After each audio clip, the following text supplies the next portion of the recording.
Recording पे लगा देते। सर आएगा आएगा। तुम्हारा कोई डाउट है बेटा पुष्पांजलि? हाँ सर।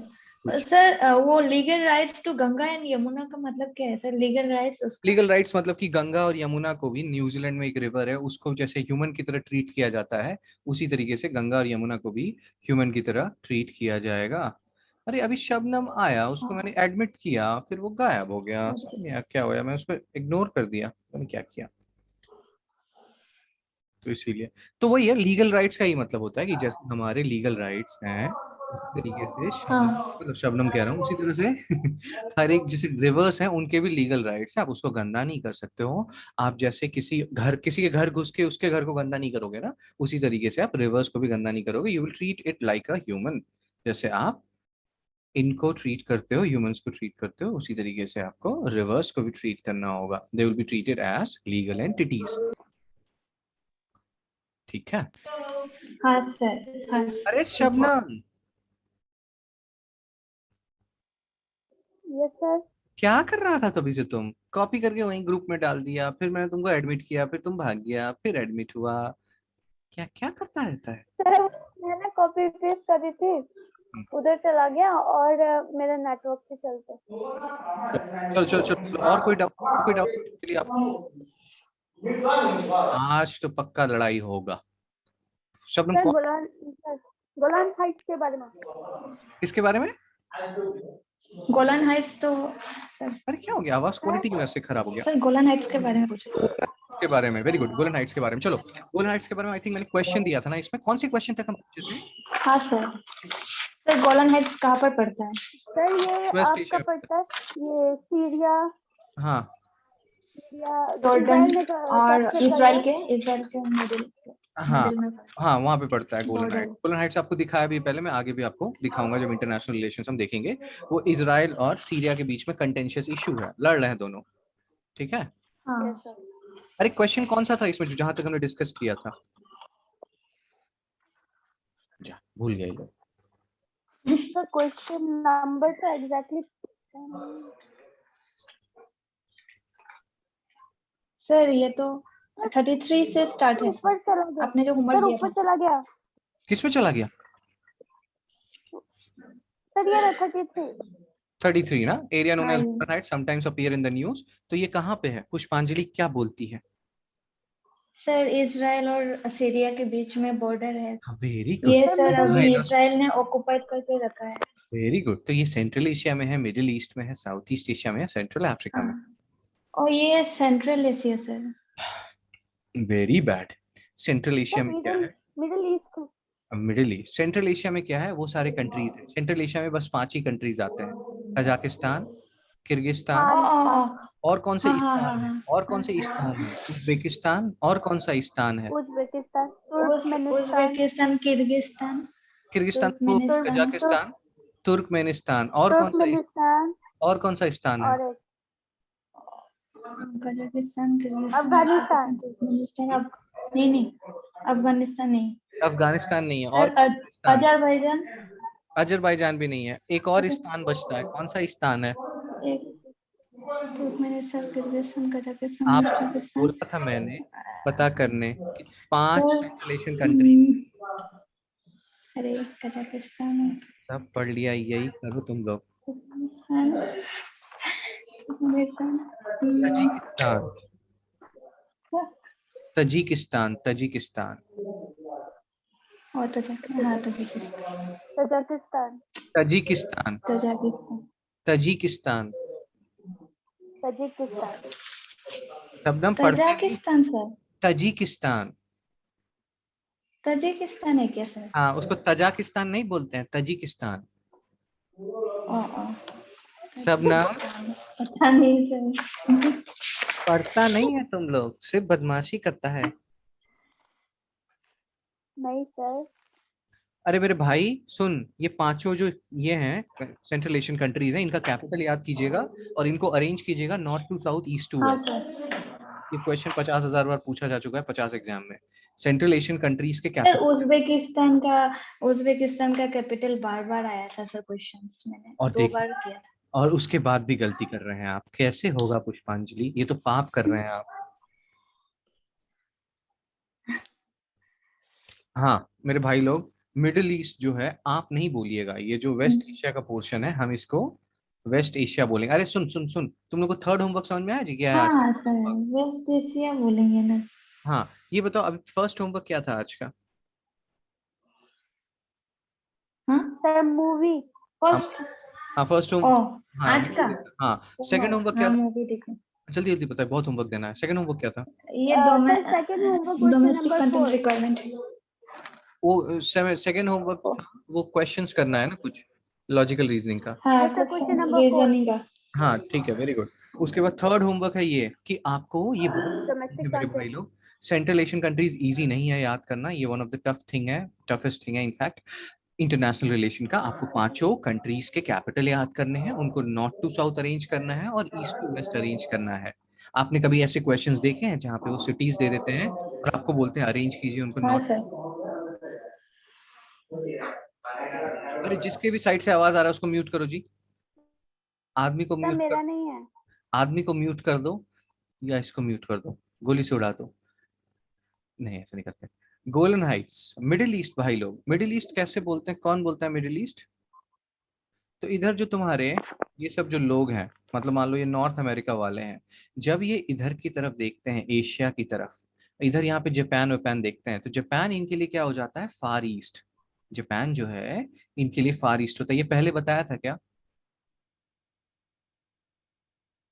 अच्छा, सबने अपना अपना म्यूट करके रख दिया। तो जापान जो है अगर तुम अमेरिका देखोगे तो इस तरफ जाते हैं, तो ये ईस्ट साइड है उनका, तो जापान सबसे दूर है तो फार ईस्ट। सऊदी अरेबिया एक्सेट्रा ये जो है ये मिडिल ईस्ट। सॉरी। ठीक है ना, तो वो लोग बोलते हैं मिडिल ईस्ट, ठीक लेकिन है। हम अगर बोलने लगे सऊदी अरब इजराइल एक्सेट्रा को मिडिल ईस्ट तो हम अनपढ़ कहलाएंगे, क्योंकि इंडिया जो है इधर है, हम यहाँ हैं। तो हमारे लिए ये मिडिल ईस्ट नहीं है, ये हमारे लिए वेस्ट एशिया है। पुष्पांजलि। हाँ सर। क्या हो बेटा, तुम दुखी हो गए मैंने जो बोला गोली से उड़ा दो? नहीं नहीं नहीं नहीं नहीं नहीं सर, समझ में आया है सर। ठीक है, तो इसीलिए don't call it Middle East, we will call it West Asia. क्यों हंसता है तुम शबनम? चलो नेक्स्ट क्वेश्चन क्या था हमारा? है जल्दी बोलो। नेक्स्ट 34। 34 convertibility O of. 38। 38। 34 नहीं दिया था? सर 34 फिर 30 दिया था। 34 आपके लिए बहुत बहुत बहुत इंपॉर्टेंट है। इस 34 में मतलब बहुत मतलब 20 to 30% तुम्हारा इकोनॉमी का प्रीलिम्स का सिलेबस छिपा हुआ है। बस आप ये 34 क्वेश्चन नंबर कर लीजिएगा ना, आपका इकोनॉमी का काफी कॉन्सेप्ट क्लियर हो जाएगा। अब ये कॉन्सेप्ट क्या है कन्वर्टिबिलिटी ऑफ रूपी? यहाँ पे जो कॉन्सेप्ट है उसको बोलते हैं बीओपी, ठीक है। Balance, balance of payment. ठीक है, have you heard about balance of payment? Sir सुना है। उसमें दो अकाउंट होते हैं, एक होता है करंट अकाउंट, एक होता है capital account. What is balance of payment? अच्छे से समझ लीजिएगा, ये बहुत यूज होगा, बहुत काम का चीज है ये। What is balance of payment?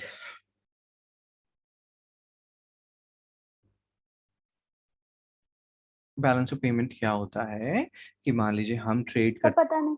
हाँ क्या करना?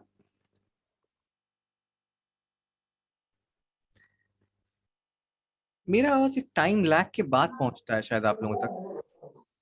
सर नहीं सर। Yes sir. सर मेरे पास टाइम लैग के बाद में पहुंचता है, क्योंकि मैंने वीडियो देखा ना उसमें, किस में? रिकॉर्डेड वीडियो में। ओ हाँ, तो क्या हो रहा है सर एंड मैम, क्या है बीओपी? Balance of payment. जा, एक कोई पार्टिसिपेंट छोड़ के भाग गया हम लोगों को। शबनम, कौन भाग गया? सर कोई। ठीक है, बीओपी क्या है, बैलेंस ऑफ पेमेंट क्या है कि इंडिया जो है अफगानिस्तान के साथ, बांग्लादेश के साथ, सबके साथ ट्रेड व्रेड करता है। तो फिर से यस उसको सर। एडमिट करो। हाँ तो ट्रेड रेट करता है इंडिया, तो मान लो इंडिया जो है एक्सपोर्ट करता है अफगानिस्तान को कुछ 4 रुपए वर्थ का राइस, फिर इंडिया जो है इंपोर्ट करता है मान लो सऊदी अरब से 10 रुपए का ऑयल। तो इंडिया एक्सपोर्ट किया अफगानिस्तान को तो +4, इंडिया इंपोर्ट कर रहा है सऊदी अरब से तो -10। इस तरह से इंडिया का अगर देखोगे तो -6 आ गया बीओपी। ये नेगेटिव में आने का क्या मतलब है कि इंडिया जो है ज्यादा पैसा बाहर भेजता है और अपने यहाँ कम पैसा आता है। आई यू अंडरस्टैंडिंग कोई सी? सर यस मुझे सर। सॉरी सॉरी, क्या हुआ? समझ था। हाँ सर मेरा मिडिल में कट गया था, तो हाँ, समझ में नहीं आया। पुष्प शबनम तुमको समझ में आया? Yes sir.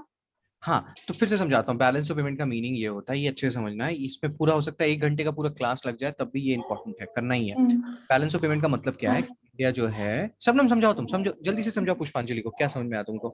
हाँ हाँ। अगर हम हमारे इंडिया का एक्सपोर्ट ज्यादा हो जाए, नहीं नहीं, अगर इंपोर्ट ज्यादा हो तो फिर इसका मतलब हम लोग का करेंसी वैल्यू जो है वो बाहर ज्यादा जा रहा है, इसीलिए वो नेगेटिव में आ गया। तो हम बात ये कर रहे थे कि इंडिया मान लीजिए एक कंट्री है, वो बहुत सारे कंट्रीज के साथ ट्रेड करता है। मान लीजिए अफगानिस्तान को वो 4 रुपए का राइस बेच रहा है, ठीक है? अफगानिस्तान से कोई चीज वो ले नहीं रहा, अफगानिस्तान को दे रहा है। तो 4 रुपए हमारे पास आए, तो हमने +4 लिख दिया। मान लीजिए हम सऊदी अरब से 10 रुपए का तेल खरीद रहे हैं, तो हमारा -10 हो गया, क्योंकि हमारे यहाँ से दस अच्छा रुपए अच्छा अच्छा ठीक है। अच्छा। तो हमारा जो हाँ सर, बैलेंस ऑफ हाँ ट्रेड हो गया, बैलेंस ऑफ पेमेंट हो गया -6 हो गया। -6 मतलब अगर हम ऑल ओवर वर्ल्ड का सारा मिला देंगे इस तरह से कंट्री, तो हमारा 6 रुपए चला जा रहा है किसी दूसरे के पास, हमें हम्म। नुकसान हो रहा है 6 रुपए का। अगर इसी तरीके से आपसे कोई पूछे बैलेंस ऑफ पेमेंट वर्ल्ड का क्या होगा, पूरे वर्ल्ड का? कोई लड़ रहा है, कौन लड़ रहा है? Balance of payment of whole world. इसीलिए मैं रहता ही नहीं हूँ घर वालों के साथ। घर वाले ही नहीं रहेंगे तो झगड़ा कौन करेगा? सर वर्ल्ड का तो वो तो अलग अलग, as a whole. As a whole. As a whole. Sir as बोला मैंने, एज नहीं बोला। हाँ, balance of payment of the whole world is 0। Zero क्यों होगा बेटा? क्योंकि मान लो इंडिया का -6 है, किसी कंट्री का +6 है, इस तरह से सबका जोड़ते जोड़ते क्या होगा? 0 हो जाएगा वर्ल्ड का। मतलब ना किसी को जीरो। समझ में आ रहा है ना, क्योंकि किसी का अगर माइनस होगा, किसी का प्लस होगा, फाइनली कटवट के यस 0 आ सर। जाएगा। तो अगर आपसे ये क्वेश्चन पूछा ओके। जाए कि balance of payment whole world का कितना है, तो वो है 0। Okay sir. सर एक कंट्री का दूसरा कंट्री जा रहा है, बट किसी का भी जाए और आए सर, एक्चुअली तो वर्ल्ड में ही रह रहा है ना सर, कितनी इसलिए शायद ना सर। कितनी बड़ी बात कह दी तुमने पुष्पांजलि, very good.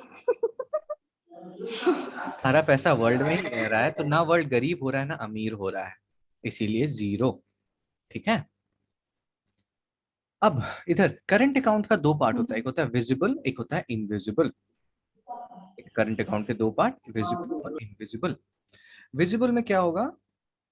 Export import of goods. Export import of goods, इसको बोलते हैं BOT, export import of goods. इसका दूसरा नाम क्या है? बीओटी। बीओटी का क्या मतलब हो गया? Balance of. Balance of trade. वाह, वेरी गुड। बीओपी है बैलेंस ऑफ पेमेंट, और पीओटी है बैलेंस ऑफ ट्रेड। शबनम, तुमको कभी किसी ने बोला नहीं कि बेटा तुम इतने बड़े हो गए हो, यू आर 25+, लेकिन आवाज तुम्हारी अभी 10 साल के बच्चों की जैसी निकलती है? कभी बोला किसी ने? No sir. किसी ने नहीं बोला? No sir. रुको मैं अभी बोर्ड से बात करूंगी आपसे। ठीक है। और इन अब देखो, इसको विजिबल क्यों बोलते हैं? क्योंकि गुड्स है, एक्सपोर्ट इंपोर्ट ऑफ गुड्स है। तो गुड्स दिखता है आपको, सामान दिखेगा, ऑयल दिखेगा, आप अपने श्रृंगार के लिए चूड़ियां खरीदते हैं, और ये वो पता नहीं फालतू की 50 चीजें, ये सब चीजें आपको दिखती हैं, तो ये विजिबल कंपोनेंट है, इसका एक्सपोर्ट इंपोर्ट दिखता है। ये है BOT. So if somebody tells you that BOT is a component of BOP, that is correct. BOT is a component of BOP. True और false? True. True, BOT is a component of BOP. तो visible में हमने देख लिया export import of goods. Invisible में आता है services income transfer, जिसका निमोनिक है याद करने का, एसआईटी।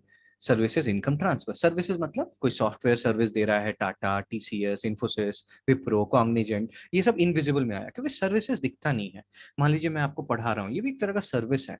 मैं कितना अच्छा पढ़ा रहा हूँ, बुरा पढ़ा रहा हूँ, ये रिजल्ट पे डिपेंड करता है, बट मैं आप इसको, मतलब हम मेजर नहीं कर सकते हैं कि क्या है वैल्यू।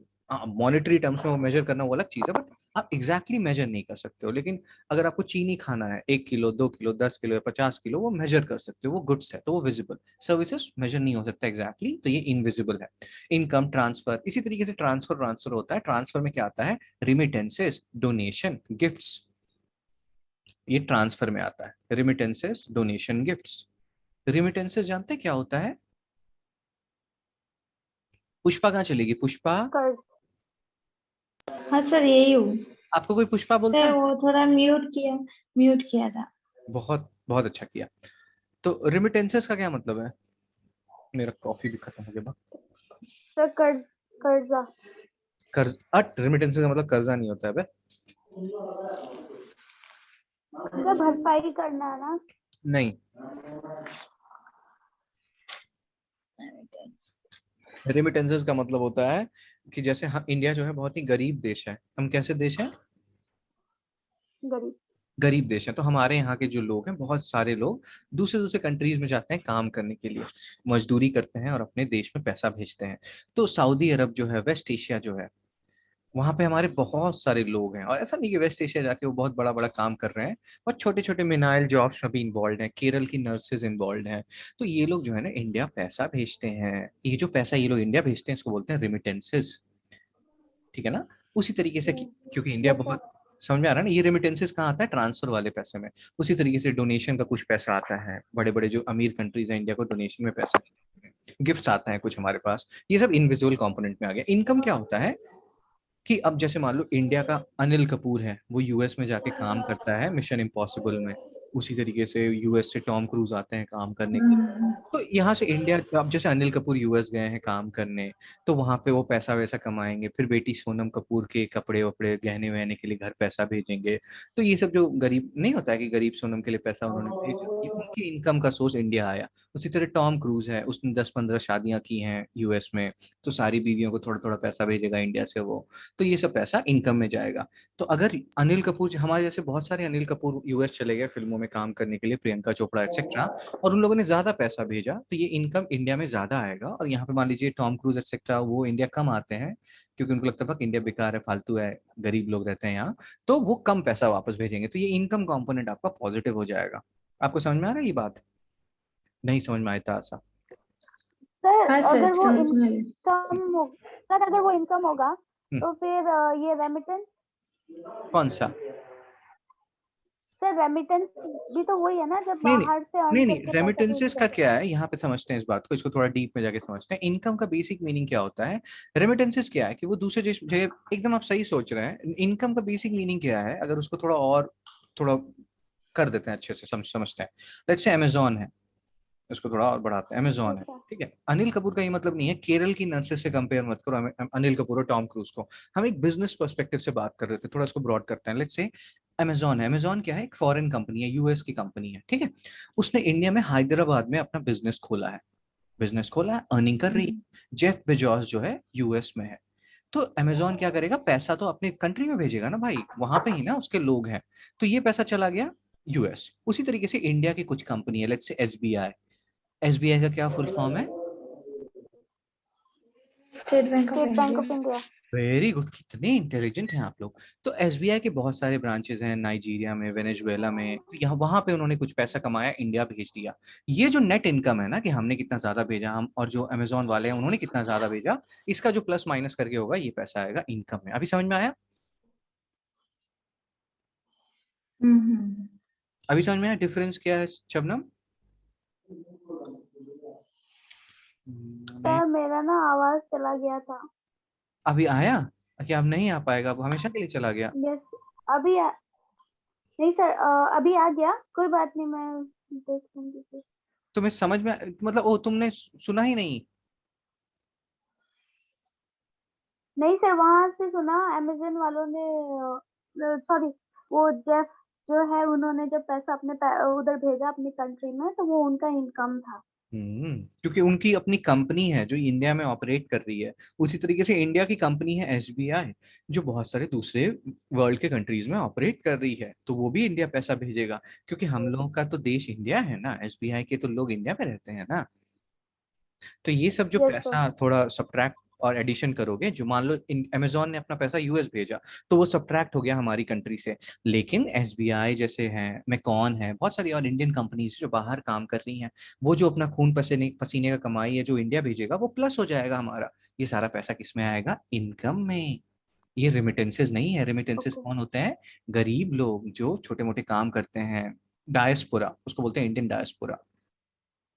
तो वहां पे हम कंपनी पर से की बात नहीं कर रहे हैं, इंडिविजुअल पर से की बात कर रहे हैं। जब हम इनकम की बात कर रहे हैं तो स्पेसिफिकली हम कंपनीज की बात कर रहे हैं। सो अच्छा हुआ कि आपने ये चीज बोला, ओके। ताकि मैं इसको ज्यादा स्पेसिफाई कर दूं। So good, nice. Visible invisible component समझ में आ रहा है करंट अकाउंट का? Yes sir, yes sir. हाँ सर, समझ में आया सर। अब दूसरे कंपोनेंट पे आते हैं बीओपी का, दैट इज कैपिटल अकाउंट। तो क्या होता है कैपिटल अकाउंट? कैपिटल अकाउंट होता है भीख मांग के लाया हुआ पैसा। अभी तक देखा करंट अकाउंट में क्या है, अपने मेहनत का पैसा है, जो भी है 1 रुपए ही कमा रहे हैं, मेहनत के पैसे से कमा रहे हैं, खुशी खुशी रह रहे हैं। कैपिटल अकाउंट क्या है? क्या है कैपिटल अकाउंट? जाओ खत्म, सब भाग गए। सर कैपिटल अकाउंट वो होगा जो डोनेशन में मिला पैसा। शबनम, पुष्पांजलि, हाँ सर। ये शबनम कब बड़ा होगा यार, बड़ा परेशान हूं मैं इसको लेके।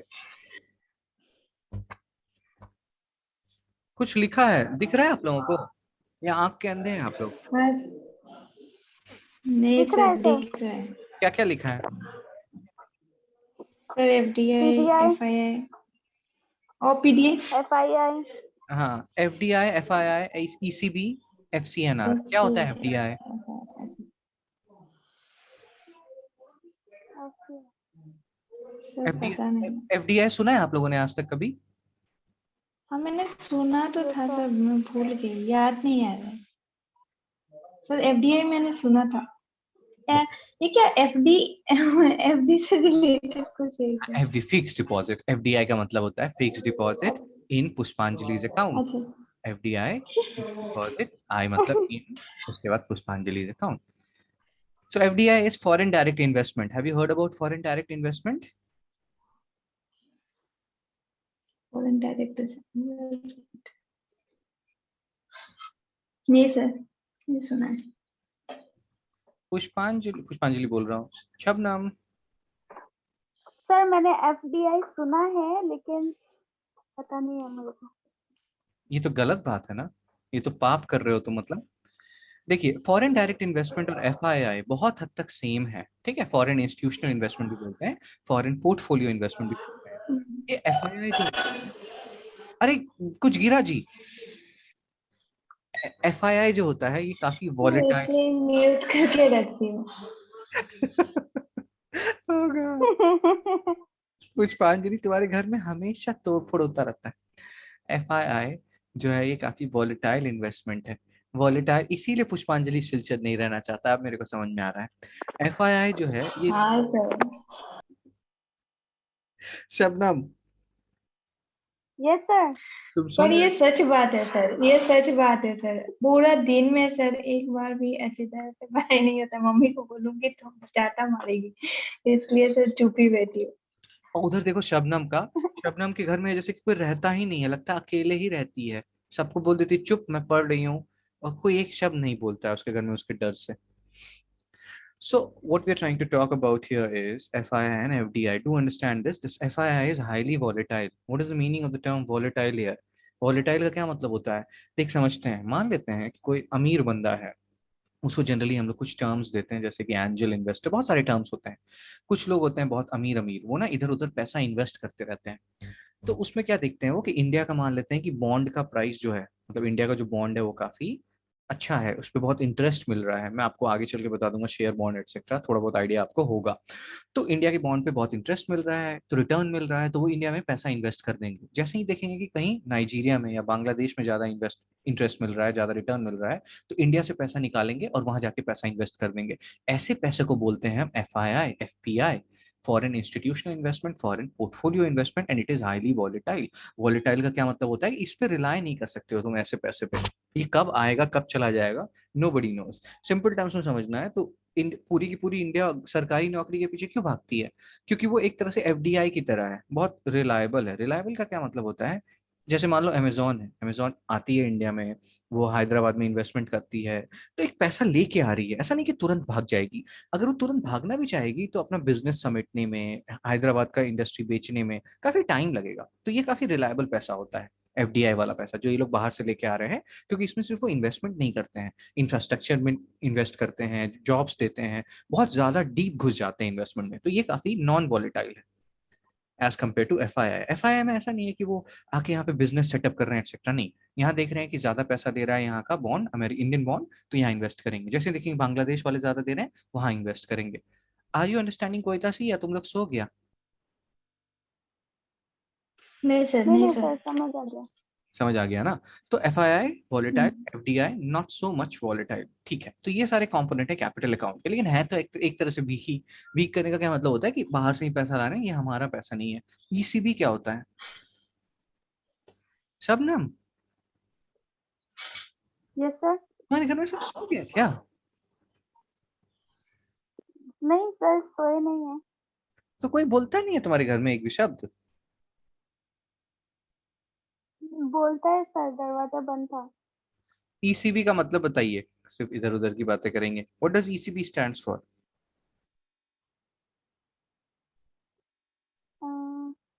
ईसीबी का मतलब होता है English cricket board. No sir. ECB का मतलब होता है एक्सटर्नल कमर्शियल बोरोइंग। ईसीबी का क्या मतलब होता है?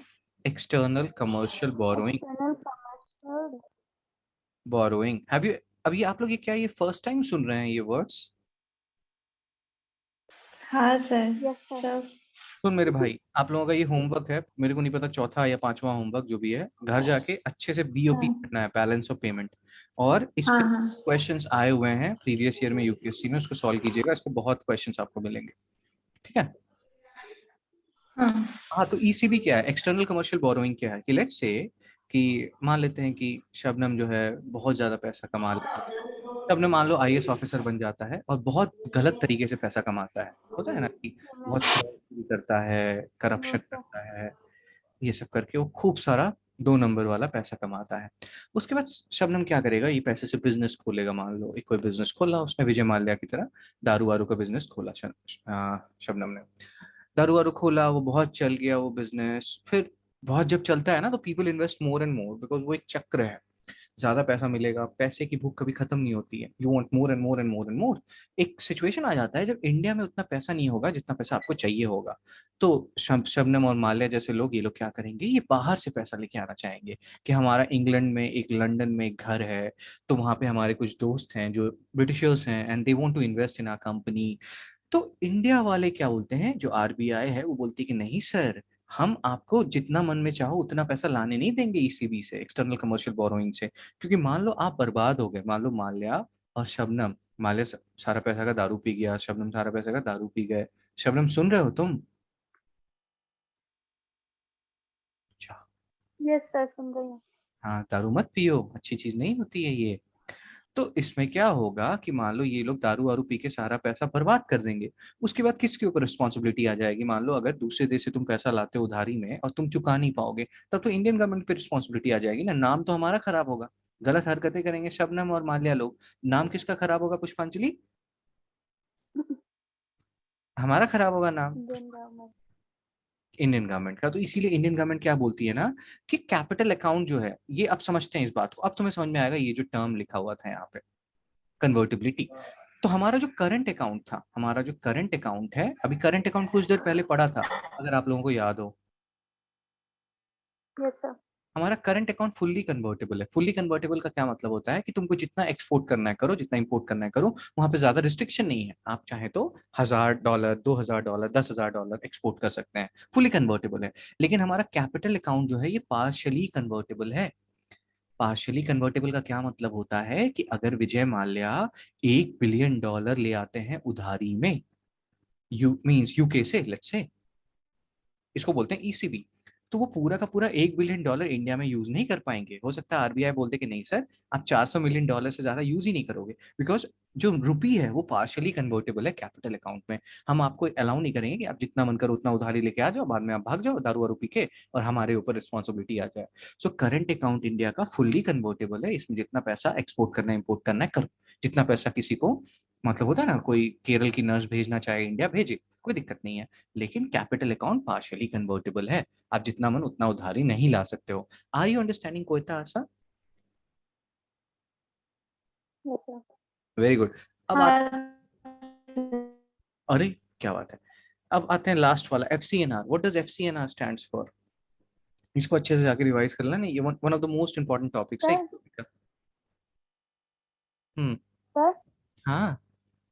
सर इसका ये करेंसी कन्वर्टेबिलिटी में तो 3 आता है ना, fully and partially and non convertible. Oh my God, कितना अच्छा लड़का है ये। हाँ बेटा, नॉन कन्वर्टेबल मतलब अलाउड ही नहीं है, लेकिन हमारा ऐसा नहीं है, हमारा फुल्ली कन्वर्टेबल है करंट अकाउंट, पार्शियली कन्वर्टेबल है कैपिटल अकाउंट। तुम इतना सब कुछ कैसे जानते हो शबनम? सब चीज half half knowledge, half knowledge is a dangerous thing, तुमको पता है ये?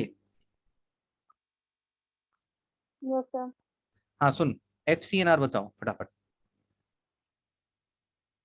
Foreign currency non resident account, इसका क्या मतलब होता है foreign currency non resident account का? आज तो रिकॉर्डिंग भी नहीं हो रहा है शबनम। सर हो रहा है रिकॉर्डिंग। नहीं हो रहा है बेटा। पुष्पांजलि हो रहा है ना? पुष्पांजलि म्यूट करके बैठा है। सर लेग हो रहा है। ले हो रहा है तुमको भी? पता नहीं पुष्पांजलि का मेरे तो। एक लेयर्ड में आ रहा है, मेरे को तो कट कट के आ तो रहा है। लैग हो रहा है बोल रही है। मेरे भाई, तुम लोगों को सुनाई दे रहा है? एफसीएनआर क्या होता है? Foreign currency non resident account, मतलब जो कुछ हाँ इंडियंस समझ। हैं जो होते हैं ना, स्टूडेंट्स जो हैं बाहर पढ़ने जाते हैं, तो ऐसा थोड़ी है ना कि वहां पे वो 10 रुपए देंगे तो वो तुम्हारा ले लेगा 10 रुपए। वो लेगा क्या 10 रुपए लंदन में?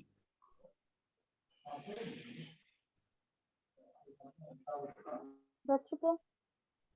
They will not accept your rupees, right? You have to have a account where you have money in हाँ dollar form or money in the form yes of the currency है। currency, right?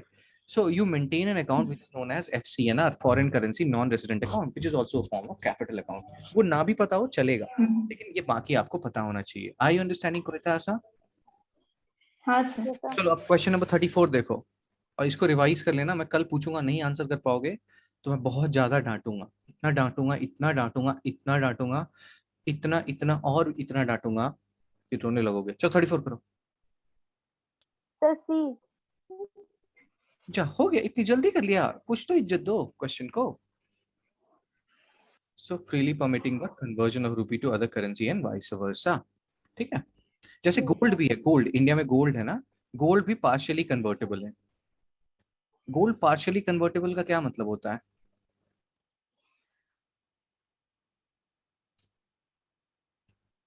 अच्छा, ऐ तुम लोग जल्दी बोले। जैसे आपने थोड़ी आगे बोला था सर हम्म। कि पूरा पैसा यूज नहीं कर सकते हम, इसका फुल अमाउंट। लेकिन तुम लोग तो सुबह से शाम तक पूरा शरीर सब कुछ खाली गोल्ड ही पहनता है, इतना क्यों गोल्ड पहनता है? हमारे पास गोल्ड नहीं है शबनम, ऐसे पैसे मत खर्चा करो। गोल्ड है जो हम वो इंपोर्ट करके लाते हैं, इंपोर्ट करके समझते हो मतलब? Yes sir. बाहर से लाते हैं, इंडिया में नहीं होता गोल्ड। तो हमारा पैसा जाता है, हमारे देश का पैसा। इसीलिए सरकार ने क्या बोला है कि नहीं, कोई कितना मान लो कोई 10,000 किलो गोल्ड खरीदना चाहेगा, 22 carat, 20 carat, 24 carat, 24 carat gold नहीं खरीद सकते हो शब्द, तुमको पता है? तुम 22 कैरेट खरीद सकते हो।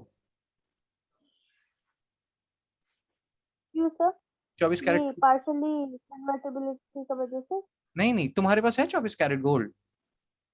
24 कैरेट गोल्ड काफी सॉफ्ट होता है, गेस वो टूट जाता है, तो जनरली जो तुमको 24 कैरेट बोला जाता है गेस वो 22 कैरेट्स होता है गोल्ड। अब अपना जाके गोल्ड चेक करना कि तुम्हारा गोल्ड क्या है, 22 कैरेट है या 24 कैरेट है।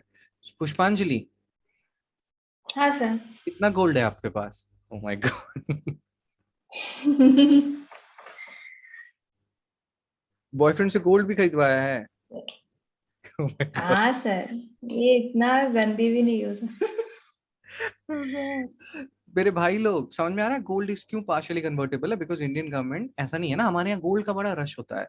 We want to invest in gold, each and every one of us want to invest in gold whether or not we are interested in gold. Why does everybody wants to invest in gold? Why does everybody wants to invest in gold? What is the reason behind it? This is your, sir क्योंकि वो उसका क्या होता है? सुंदर होता है देखने में। सर गोल्ड नहीं का सर, दाम वो तो इसका फ्लक्चुएट करते रहता है तो इसीलिए लोग और खरीदते बढ़ हैं। नो सर, जब उसका वैल्यू ज्यादा होता है। नहीं, आप लोगों को अभी भी समझ नहीं वैल्यू। आ रहा. You have to give a proper answer. Why most people in our country want to invest their money in two stuff. One is gold, second is real estate. This is your next homework.